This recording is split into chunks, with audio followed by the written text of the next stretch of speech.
Commemoration of the Gen Z protest of Finance Bill 2024. Here before you is the team MWANAINCHI Homabay chapter with all its structure present, which we have always introduced before. So we want to take this opportunity to thank and congratulate the principals of MWANAINCHI, led by the de facto party leader James Bob Agri Orengo and Babu Owino and other wakili who are on the front line to ensure that they rescued all the Gen Zs who were arrested by the defunct government of this country on an issue which is a very simple one, just a commemoration of the lives that we lost and the war that we fought to our level best. There are other issues that we are also going to address as members of MWANAINCHI Homabay chapter, and every member here has got a word to say. Thank you.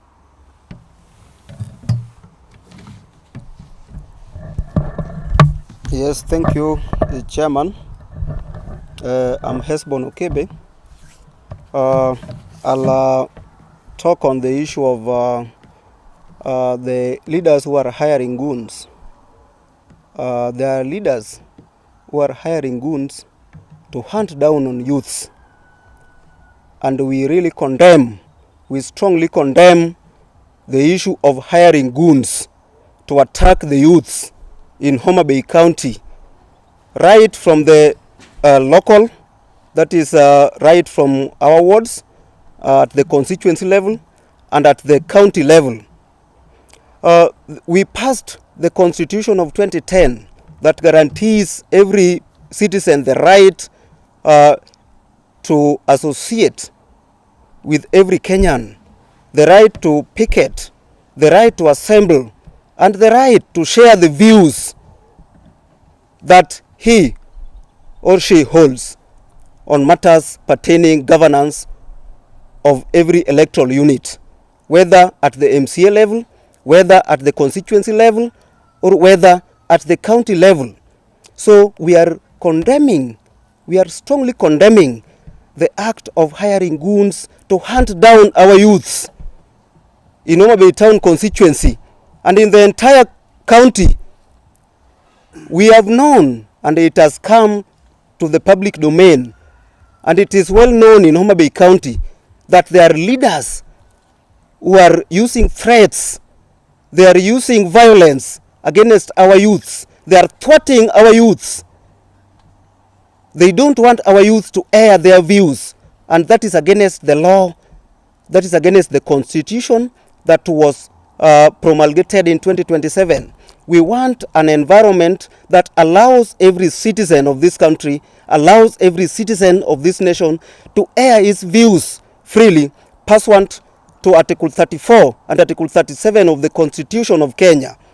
We don't want to go back to the dark days when people were being gaggled, when people were being thwarted from saying their views, from airing their views to the public.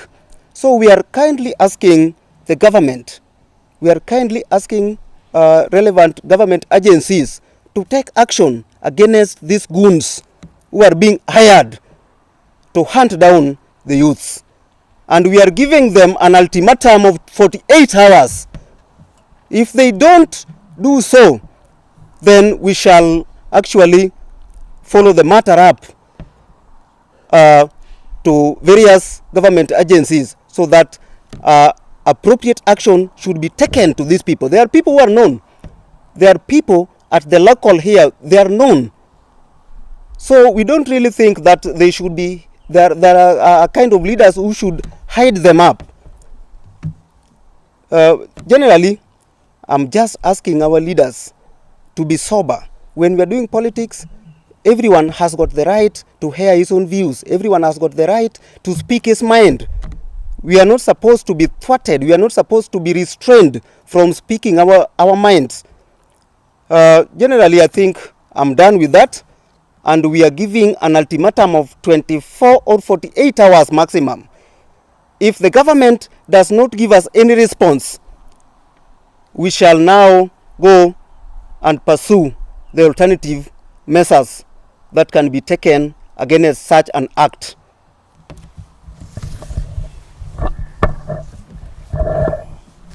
Naam, kwa jina naitwa Felix Omondi Awino, mkaaji wa Homabay, tena mzalendo wa Kenya.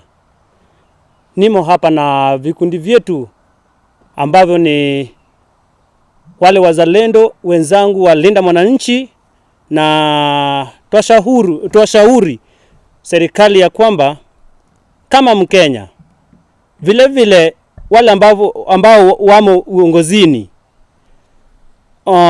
sisi kama wananchi pia tuwafaa tupewe ulinzi mwafaka ambao kila Mkenya ipasavyo iwe. Manake twapata ya kwamba hata kama watu utangamana kimaneno, lakini haifai kutengana kwako haufai kuongeza insecurity kwa pale ambapo mtu anaishi. Vile vile tukija huku kwa viongozi wetu ambao wamo hapa kwa kaunti yetu, nasema hivi, mimi kama Mkenya natumai ya kwamba kila ambacho vitendo vyao wa kulipa vijana ili wawinde watu ambao wanasema maoni yao kama Mkenya, mimi naungana na Wakenya wengine kwa kusema ya kwamba ni vitendo ambavyo havipasi kuwa humu nchini. Nachukua na fursa hii tena kumshukuru partida wetu de facto party leader James Bob Agri Orengo kwa kuungana, kwa kututetea kama Wakenya. Alianza huko awali na bado anaendelea kuwa hivyo. Twasema kwa nguvu moja ya kwamba jinsi tulivyo, tutaungana, tutashikana kama wakaji wa Homabay hadi mwisho, hadi tupate kila ambacho tunatarajia kama Mkenya. Mkenya afaa kupata kila ambacho afaa. Asanteni sana. Asante sana. There is something that I just want to talk about. Mwananchi TV. Mwananchi Tialala. There is something that is cropping up in this county. We have noticed that there are a group of politicians calling rallies to dish handouts. They are calling rallies. I know yesterday they called a rally at Ndiru to give handouts to women in Homabay town constituency, and I think all of us know what happened yesterday. Each woman got 400 shillings after the rally. A woman spending the whole day in a sunshine, and after that is given 400 shillings in the name of empowerment. Which kind of empowerment is that? This message goes directly to our CS, Honorable Mbadi. We know very well that there are ways, there are the rightful ways of empowering women. If you want to empower a woman, enable her to access loans from the bank. If you want to empower a woman, channel the funds to their respective groups at their regions, at their wards. Channel the funds that are available to their respective groups and circles. You are not expected to call them for a political rally, then you insinuate that you are empowering them. Which kind of empowerment are you doing to our women? That is like you are undergrading our women. You don't really respect the dignity of our women. And we are saying that is unacceptable. As Luo community, we are a respected community. Our women are respected. And if there are measures that are laid down, let the government lay down certain structures that can really empower our women on the ground. Let them not bring in the political gimmicks. Let them not come up with strategies that are intended to lure or to entice our women into voting leaders that have failed us on the ground. And here we are saying that every leader who has not performed on the ground, we are going to send you home. We are going to send you home as early as 8 a.m. Mwananchi power! Power! Mwananchi team! Team. Yes.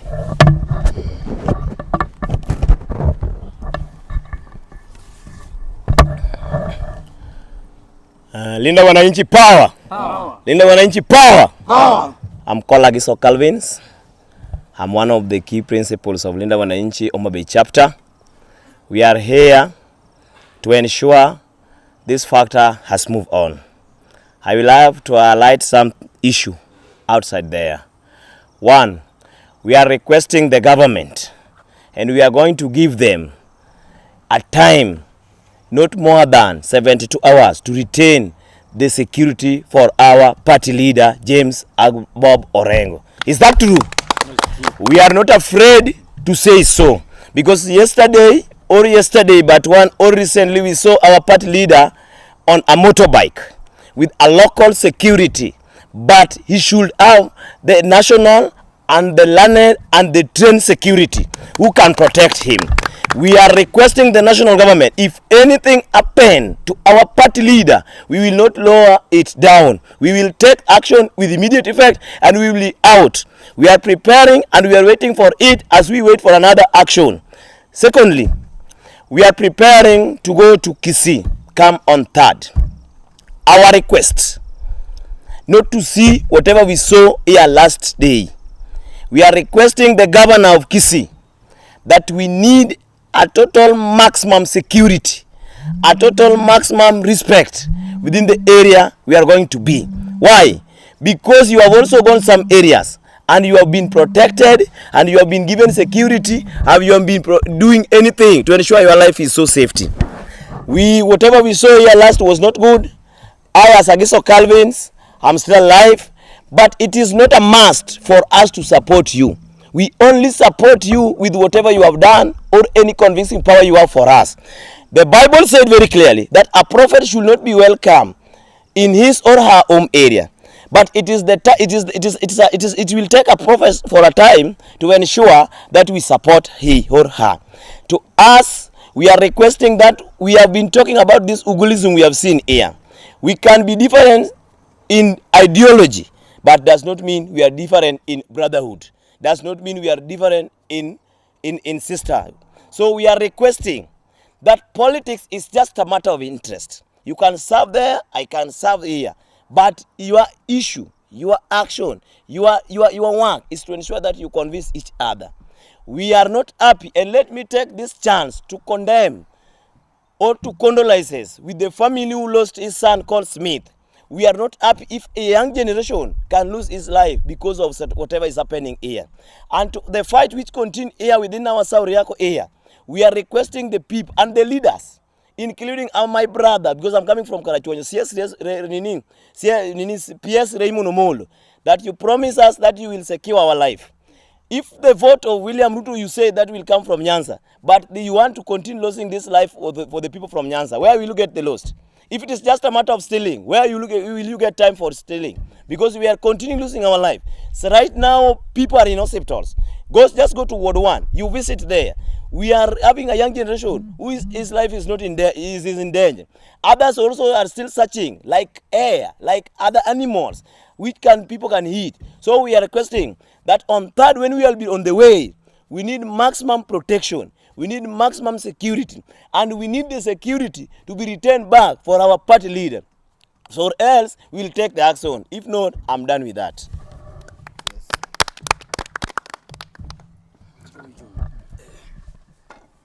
All right. I'm Paul Otieno Ayeta, and I'm speaking as a person who is coming from Homabay town constituency. I've been perturbed with the way things are moving on. It hasn't been so much good. Because for one, some of us are in government, like Wandai, CS Mbambadi, Raymond Rumul and others. But according to my observation, they are not doing us so well because Luos have remained behind for a long time since independence. We have gone down so much. But we are not seeing these leaders very serious with our development. I'm trying to emphasize on the fact that recently we had a meeting in Ndiru, organized by Akina MP, local MP. They raised a Harambe which was so nice. The 11 million was a mean amount. But what they did was to dissolve this money in terms of funded per woman. That was an abuse of the highest order. We want a situation where, when Harambe is held, women are organized in groups. So they are given money in terms of groups to start enterprises, which can give them daily income to educate their children and do other things that can help the Luos to also grow economically. If you look at other tribes, the way they have been doing since independence, they have been empowering people from their regions so that they can grow economically. Economic development makes a community become very strong. And that's why our late Baba, did not succeed, because Luos are considered poor because of that poor empowerment. We don't want an empowerment where people are doing things just to please themselves, to gain power. Homabay leaders are not doing as good because they all as Harambes and you see get-togethers just to satisfy their own egos. They don't satisfy the welfare of the people. If they are really meaningful, they must organize us in such a way that we can also get some kind of good direction in terms of empowering us economically. Like I praise Dr. Molo because he has been championing development of the widows. He has been giving them houses for some time, which is not good, which is not bad. We appreciate that one. But in connection with that one, I condemn our local MP, who is considered the father of the what? Of the constituency. He is nepotic in some way because he segregates between the locals and those who come and stay in this in the constituency as foreigners. You see that? And we are all his constituents. We elect him all the time.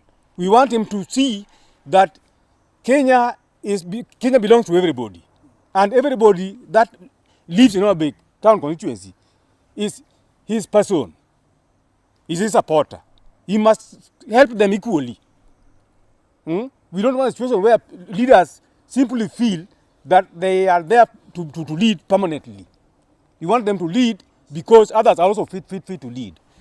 So my sentiment, which I must also throw across, is that our leaders must rise to the occasion. They must see that we are giving them the chance to lead us, not because they are so better than others, but because they have got the chance to lead us, and we must lead us in the correct direction. We want that one to go into their record books. That's what I can say now. Thank you very much.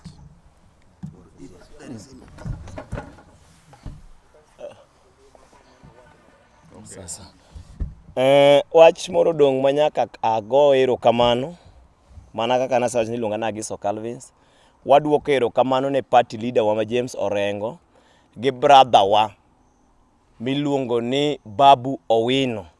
Kano mak nyithindwa to neno ka gichopo e court e wang' sa kendo giyalo case ma ji te nyaka Mr. Speaker sa obedo ok. Jothuolo wago erokamano. Team Linda Wananchi power. Miyo samoro aduoko erokamano ne Team Linda Wananchi nikech gin joma ong'eyo chik. Gin joma luwo gik moko gi chik. Kata kosebedo kiwacho ni gin ema githiro gik moko but giloyo case ka jodhi e court nikech court ema nyiso ji gima notimore mar adier. To waduoko erokamano ne waneno ge frontline mar ng'anyo kendo ne waneno kendo action mar gi e court. Kidwa ni wa support to kinya nyono kodwa kuondego. Ere kaka wa support? Idwa ni wa support to kinya luongowa mibed mi recognize the importance of Aaron. Ere kaka udwa ni support? Idwa na support to kinyal paro no kebeni is a human being who God manyasaye omiyo mana ngima kaka imbo mi idwa no kawo ngima. Ere kidwa ni okebo support? Wakwayo kwe kendo waduoko erokamano kendo wadwaro ni mondo gibi dala ka mondo warwaki jothurwa gibi koso kigibi gibi dalaga koso kigibi mondo mi gichoko gandawa mar luo kendo uneno ka gisechako luwo tielo mar Raila ne tele ng'anyo romiyo ji mijing'o ageno ni ka weche biro dhi kata matek e court Raila ne dhi gi ji e court kendo aneno ka waluwo footstep maber to in idwaro ni wakonyi go tutam to tutamni in ema idho gache idhi e kendi tutamni wawinje matek tutamni fuel onge moduoke piny tutamni en mana pesa midang'ni go tiga agok ok wanyal support tutam kata affordable house ok inyal chamo kake chuo gi family wakwayo wach maler ni onego bet tutam ten tutam ma is reasonable sani koru keto lweny e odwa mar ODM ka ma chik ok lu differences ni e odwa ka kendo uneno ka ne sama ne Sifuna bedo impeach to uneno ka Otina Molo kodhi to wacho gigene ng'ato kodhi to wacho gigene ang'a mono wa mondo wabed kanyakla wabed anyuola achiel mondo mi watim ang'o wabed mondo wakaw tribes ma ok Raila nokawo Western kaka dalane Raila ne kawo anyalo paro devolution dini magiriwore handshake margi gi Kibaki in fact joluo no koneno ber kopogore gi ndara mathin manoger kuondegi joma noneno ber ne gin jo Western ni jo Kikuche to ka in koro iriembo Sifuna kendo pok obudho tidwaro gari en ich mar okombe wakwayo ni mondo mi court otim tijene in tijni tich mar medo osuru kaka in John Mbadi isemedo osuru nyaka pampas podi ramo igago ikibiro ka kikwano gik manene machon ko kamano wakwayo kwe wan gima odwaro ni ngima dhano mondo bed maber maka kinya chiew tayudo karon ngima ok na chiew tarono banjo sura ma gik moko kwaro juthuno mano ok wadwar koso kwadwar an kaka Giso Calvins wan joma norado orengo kendo akwayo ngima na ni ng'ama nomiya ngima en Nyasaye emunego kawe mana kaka imbi fuyo gi ndege Nyasaye moriti no ko kamando ng'ama chielo nyaka program ni to tero mbele okay wind up yes. Kama pod wanyalo kwedo mwawuoye kabisa kendo adwa na stress on issue mar yawuotwa mawacho pachgi tiyudo ka sama ng'ato golo pache to chiko yie mar Kenya mondo ng'ato wach pache gi kaka oneno e weche magwa mag governance weche magwa kaka run our county our constituency and our wards tiyudo ni sama ng'ato wacho pache to leaders magwa kawo goons gi hire goons to gi tero goons gi ni mondo dhi omanje youth moro o intimidate ja youth ni obuog ngimane kata timne gimoro marach kanye wakwayo kabisa ni mondo sirikal owuog oko okonywa okony youth nikech sirikal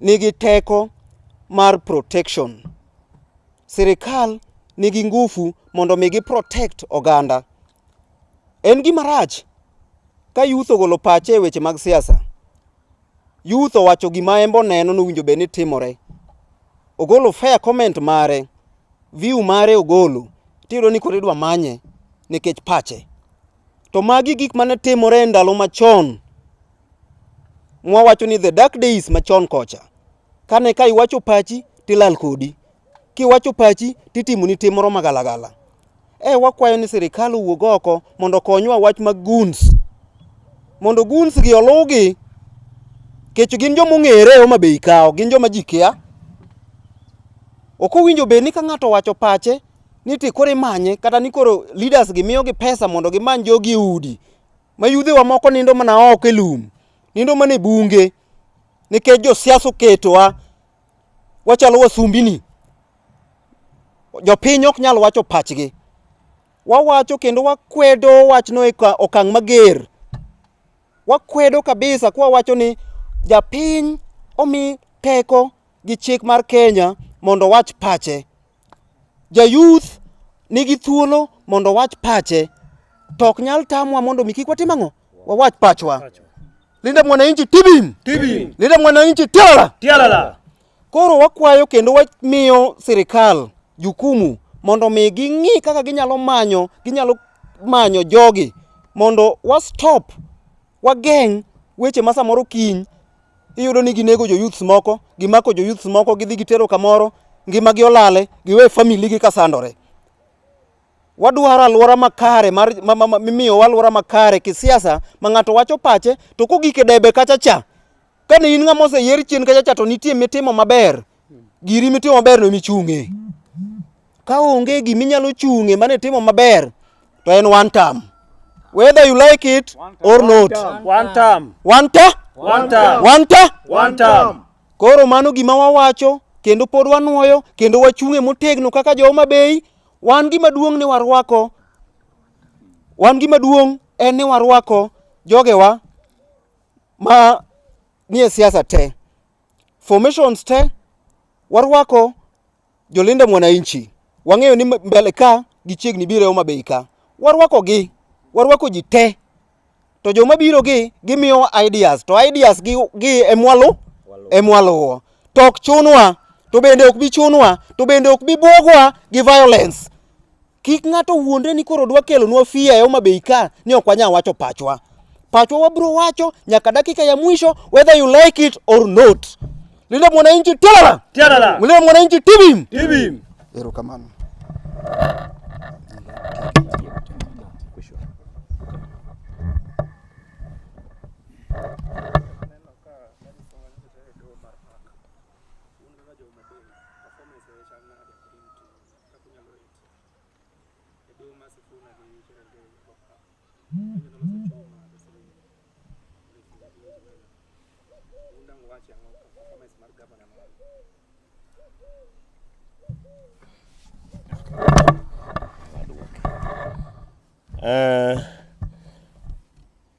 Awacho ni performance mar gavana ni piny nikech kosa nowuok kuonde mang'eny. In that kosa momiyo koro Sifuna be koro kuome moke korot. Kich king'iyo penjo go te, king'iyo kama ni ing'iyo ma SHA osechoki to koduogo tiluongo ni claim refunds money. Noduogo 1.6 billion to Sifuna ema nopenjo ni 700 million has gone where? Mane wayudo ni 700 million ok nya yudore. And the same person ema nopenjo ni is SHA workable in Homabay County? En adier ni SHA ok ti. Nikech kidhi jothurwa sa tiyo koso ok ti. Tiyo koso ok ti. Ok inyal wacho ni ke ng'ato dhi osiptal tiwacho ni in ka ng'ato dhi otanda to ng'ano tanda no gi kuon kabich kende. Yath anyiewo ke jeli an nyathino osebedo matuo gi bacterial infection and blood infection mang'eny nonro in and out. Inyiewo yath mabech gi tek to ka ng'ado SHA ting'ado SHA singa 33 kadhi mbele. Nyiso ni gino ok ti. Otiyo nyaka dakika mogik karakter no makoro ne jodha fwenyo ni kare SHA kar ok ti.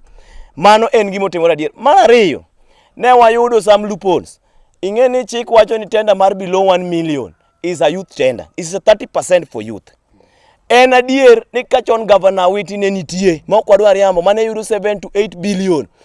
Gimomiyo pesa ne luorre Homabay County waka adier makende ni tender ni miyo local contractors mane ni dala ka. En kana chako wach na mar media na wacho ni mondo pesa luorre. The definition of money circulation hapa ni ji mang'eny ok understand. En ni pesa mondo mi ohala within dala waka. Odi nitie pesa mimiyo dhako mondo gogo budget ka piny olilo dhiambo. Kichope ot nyaka ipenj ng'ane nyathini moro miero ng'ane bi chiemo nyakwa mabi chiemo to investigate ni pesa chabe notiyo. En adier ni kacho Homabay County onego beni gero cho dhoute 4.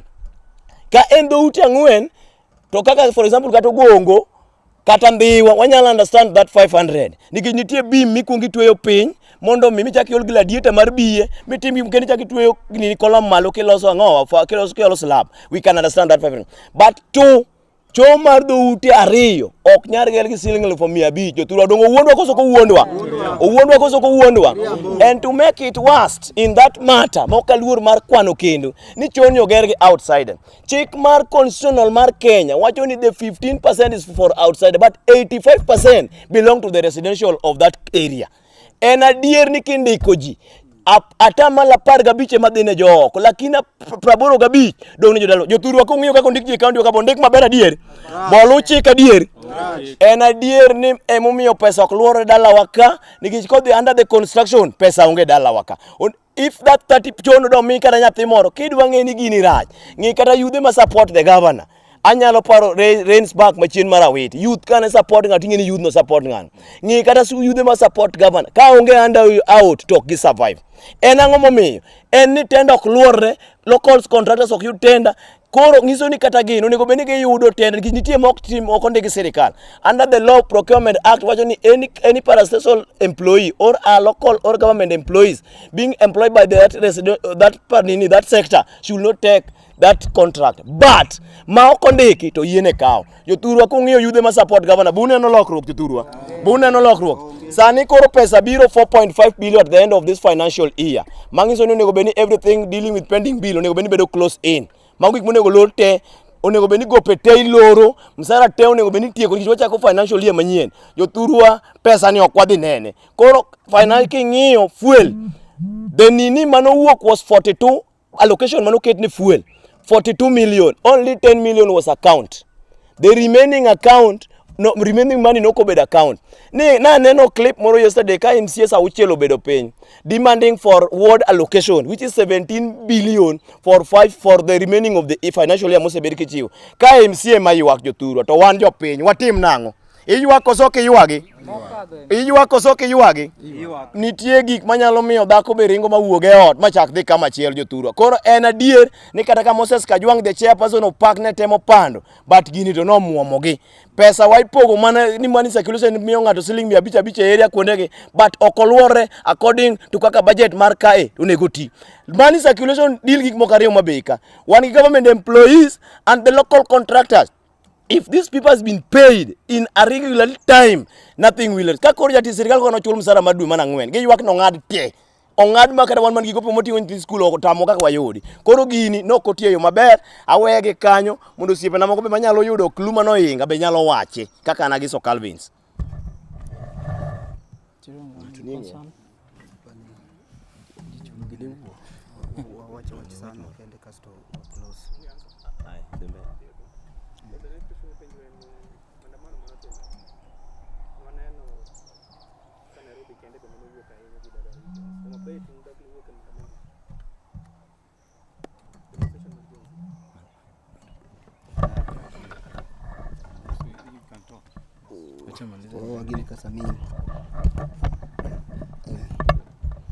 Homabay ka shida mosebede en achiel mabe ok ochakore sani to chakore chien kachacha.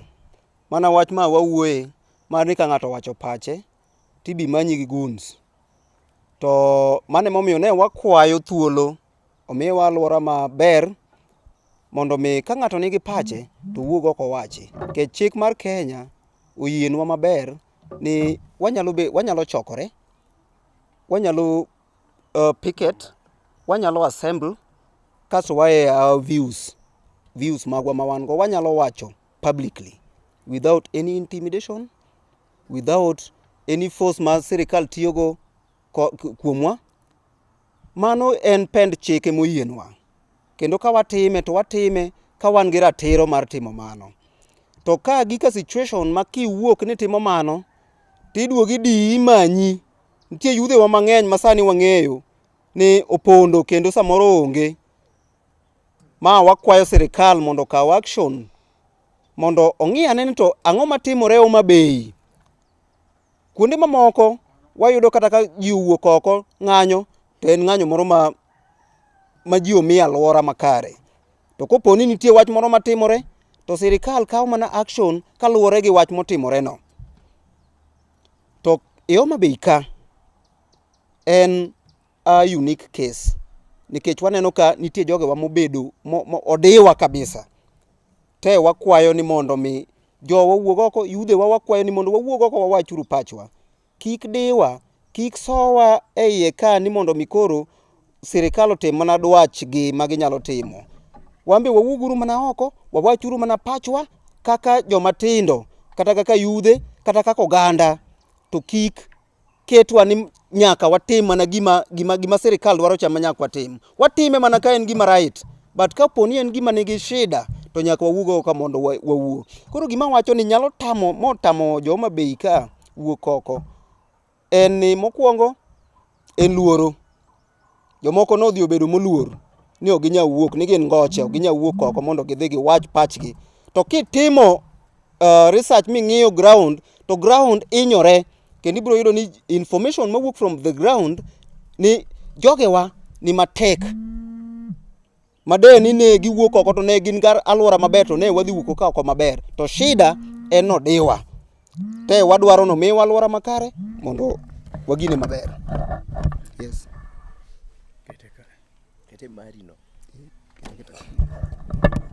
Jothurwa kanyalo medo matin kuma gima osiepna owacho.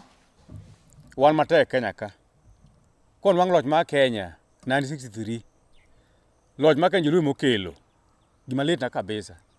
Bang' kelo loch ma Kenya, useno kaka osetim all along. Nyaka ne jakom owewa. Wasewinjo matek. Tino ka ich change mabiro Kenya ka. Joluo matele. To wan mwatho molo ji te. Koro miyo gini bang' tho jakom. Nwano ka nitie vacuum moro. Bugo modong kanyo maduong'. Ineno. Koro nikech ne ng'anyo mane timo nyoro ni, ne ng'anyo mane dhi pimo ka par ma jok man jothoka 2024. One wang'e ajana maber, very good direction maber manyamo ji jawuok oko mo demonstrate.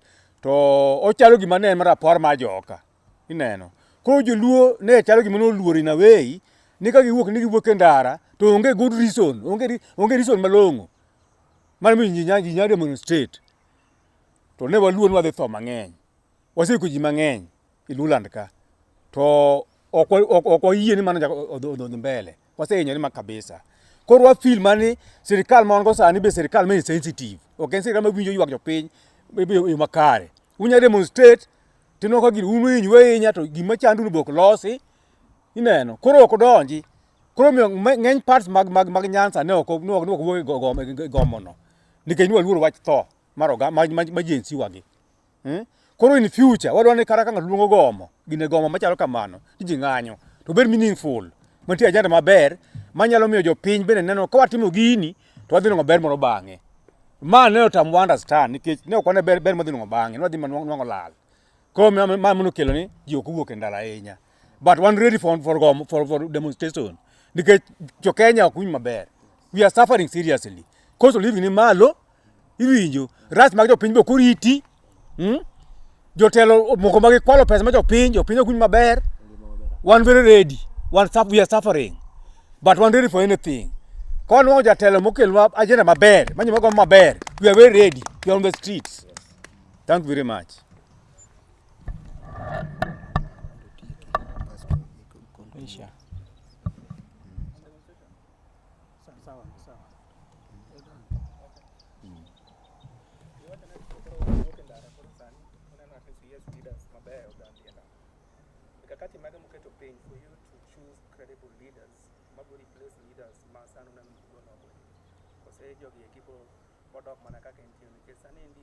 Going back to leadership through tourism.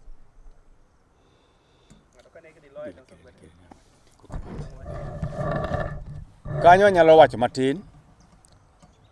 Jotelo mon go sani waluongi dholuo ni jolonga ich. Gero margi kendgi. Ineno. Giri circle themselves in leadership. To gime konyo luto onge. An gima nyalo wacho ni ya. Sani kwa dhi yiero ji sani.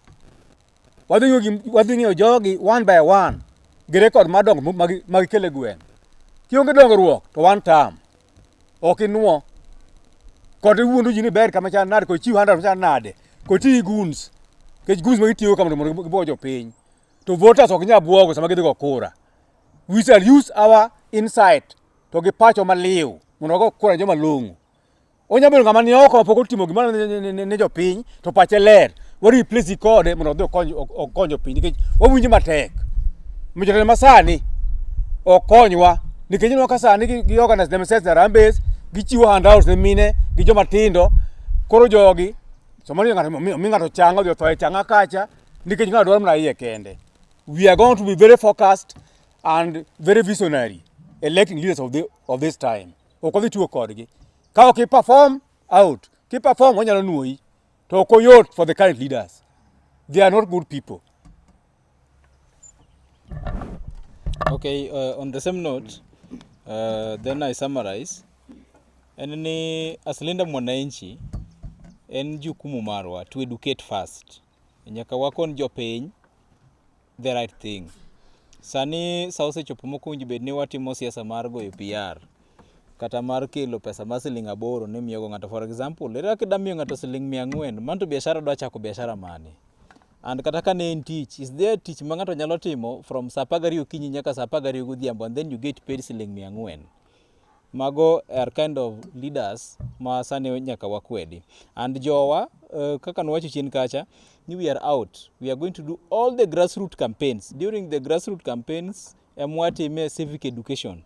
Mondo jopiny sama koro saa yiero chopo, giyier the right leaders manyalo konyogi ka saa otimore nade ka saa ochopo. Linda Mwananchi power. And then gimachielo mwadhi timo en ni inyalo wacho ni jotelo mang'eny donjo e leadership through goons, but there is what you call the power of the people. The power of the people bedo mana exercise sa election, and it is done through voting. Koro jowa mang'eny go will always outsmart the goons that will be available. Mekech wang'eyo ni goons bende ok go ombulu. Gin girito mana chiwo security matait ne ombulu mosegono. Onge chieng' ma gun biro kawe ombulu mogo ne ng'ato, let's say 100,000, to loko ne ng'ato machielo mane rach ma japiny nok dwar. To summarize, time is up. Yeah. So because time is up and we have addressed it at large, to the local politics, we want to urge Senator Moses Kajwang to continue doing and exposing deeper, more than what he did recently. Wadaro neka Senator Chakodok next time kanyo, samora mora motimuno ne governor.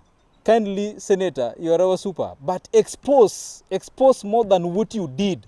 That is what we want. And going forward, we have also said that members of Linda Mwananchi are soon coming to Homabay. We are requesting the administration of Homabay County and national government to provide security because that is more important to the common Mwananchi. Thank you so much. Let us meet another time. Okay.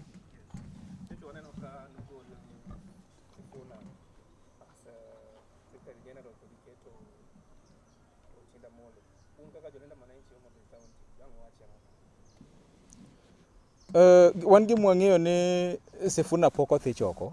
The matter is at court. So sometimes addressing the matter is in the court inakuwa ngumu kidogo. But makabe ndio poro because it is interest. The fact nikoro samoro Sifuna nupenji some critical questions. Samane governor Homabay bedo interrogated on management of the funds Homabay County. Ema samoro no kelo gongruok mag interest. So one kaka wang'eyo Sifuna is still the Secretary General mar ODM Linda Mwananchi team. And we are not going to relent on this. We will give him the maximum support that he needs now, tomorrow and forever. Thank you.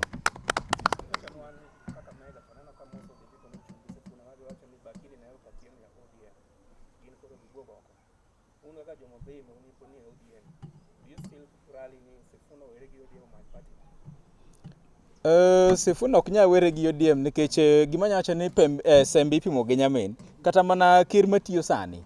There's a time he was not in good terms with the former president Uhuru Kenyatta, but did he step out? He did not. So this is kind of another political strategy that Sifuna has to again employ to forge ahead for his political success. Yeah. Adama wacho gimoro achiel kitieko. Ywaruok manie kind Sifuna gi ODM to wang'eyo very simple. En ni jomoko tiyo dwaro zoning. Jothurwa gi dwaro zoning wach maler moko wadwani wapandi. En ni Sifuna ok dhi yie zoning nikech ng'ama ndiko barua is Secretary General. Procedure mar timo zoning en ni Ruto chiwo ultimatum ni zoning odhi matimo kapo ni ODM odonje UDA magi formo coalition. Nikech gima ng'eyo ni presidential election will be in court next year. I'm not lying this to the society. To ka gidhi e court kikwano joge Ruto koro kwan ja ODM bedo kocha as independent body. Gima wang'eyo ni adier makende ni kare kura kidhi kwal to idhi kwale Nyanza kan gi kor giri gi jiko wang gi riek moko ja chuogo police station kai mo ngi police station michuogo to sami kamora mora mikwalogo kanyo nyaka president gi wabunge ne te penjo mapenjo jowa masani wero jo totam ponono ni gini odhi nikech wani by December nego ni coalition state osebedo form gini odhi ka giri kiriek let's assume but it can happen gini odhi ma oko form coalition between UDA and ODM koro Ruto biro ka to chik tweyo Ruto no biro chako were MC nyaka gavana mar UDA chieng no ne gi wach tamadi Will it be 2 term continuously? Because Ruto expect ni jogo ni mamondo koro dhigo. Koro gima ng'eyo ni joma wero 2 term including Governor Nyawang'aya Wanga dhi wero 1 term at the long moment. Nikech mondo mi giwuoge adier makende mondo mi gidhi giwuoge Azimio need procedure. One, they have to, Sifuna has to accept ni en ok en general secretary, then gindiko barua to the political parties. Privileges. Ema ye the signature change of the signatory of the party. Koka bang mano gichaki kao 2 months kisomo gino maber kaka chik wacho. To gindiko barua to the Azimio. Ni wan kaka waneno wa jo ODM, watu koro wadwa ni wawuoge Azimio mondo wadong. Ka gisebedo barup gisebedo accept magi wuok. Koka gichagi yweyo, gichagi ndiko barua to the political parties mar kwayo ni wan koro wayieni wanyadonje UDA jothuru adwe orumo higa odhi. Adier makende ni kawuona wacho on 27 Nyawang'aya dhi wero 1 term. Keturu wang' wan koduka. Odhi wero koso kodhi wero. Nikech sa dhi rumo to ji dhi duogo yudore Azimio ji te. Koro sechego en ni ODM biro dong' e Azimio, the presidential candidate biro bedo mar Azimio ema biro tulo gi nyaka giwer. Jothuru wacho koso ka wacho. Wan e 1 term wate sai mapodi. 1 term.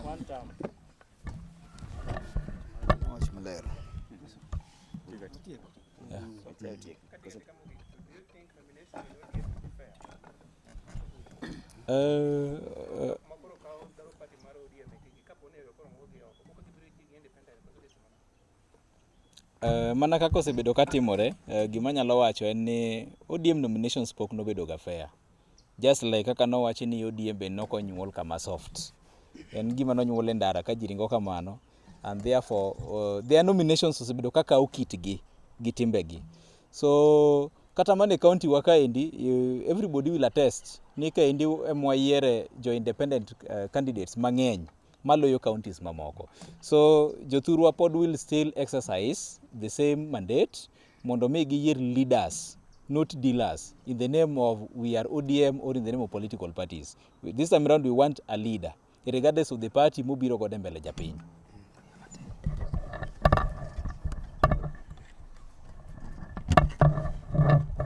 Nomination mar ODM pok nobedo ga fair.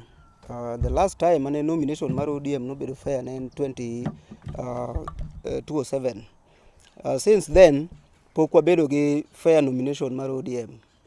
2013 waneno gima notimore, 2017 wang'e gima timore. En ni the political class ma Homabay County gi group themselves just like what they are doing now. Gi regroup, to ka gise regroup to gi yierore. To ma deny japiny yiero ng'ama samoro gineno ni nyalo kelo negi dongruok. And mane momiyo ne wawacho ni ka in ng'ama oseyier to kitiyo maber to bedo 1 term. To koponi no yieri to itimo ne jopiny gimoro, girino emichung'e. Girino emichung'e, japiny biro mamiyi kura. Ka onge gimitimo en 1 term. 1 term. 1 term. 1 term. 1 term. 1 term. Koro mane voice mar japiny. To be mane gima wadhigo nikech wang'eyo ni there is no fairness. Onge credible nomination mano osebede ODM manitie ka. Mbele ka ibiro yudo ka gichako ywak. Mana kaka wawacho ni even the governor ma Homabay County samoro bro end up nuduoga ng'owa. Oduoge 1 term ni. By surprise obiro duogo. Iwinjo. Koro ok owinjo bed ni samoro waketo environment bedo so hostile kagima samoro kae mobiro seek refuge. Ubro duogo mochako oting bade malo makae machako ginene. Koro gima duong' kane wan gima wawacho en ni ka in jatelo manoyier tiya then chung' mene giri mane timo ne japiny. To koponi onge idhi da? Dala. Idhi dala. Idhi da? Dala. Well, gisani an kaka aspirant ma Homabay West Ward ane Linda Mwananchi, and I believe in the ideologies mag Linda Mwananchi. Once ni Linda Mwananchi formalize the structure mare magitieko 1 2 3 to Linda Mwananchi ni mantie. Koro mano tingene wabro ng'iyo with time kaka gik moko ringo, but gisani I subscribe to the ideologies of Linda Mwananchi movement. Yes. Okay. Yes, what you do.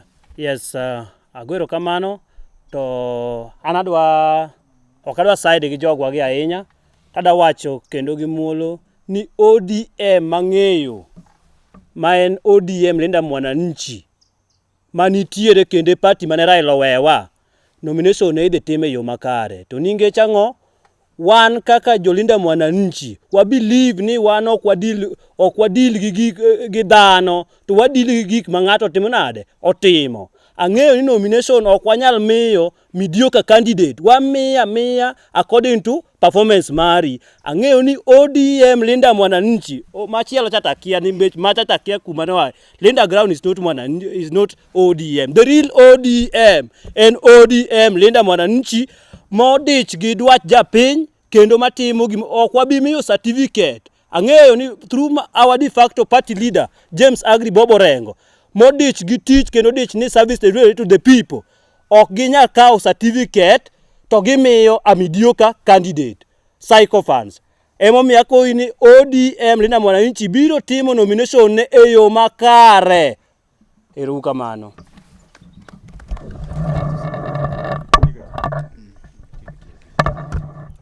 Erokamano, aparo ni watieko the press address mane wan godo kawuono. Ago erokamano ne jogo mowuok oko mar make their statements to the country and to the county government and the local politics around us. So next time wakwayi kaka ja press kendo ni uduogi when we need you any time of the day or of the night mondo miwa platform makama indi mondo address these matters ma chando japiny. Erokamano.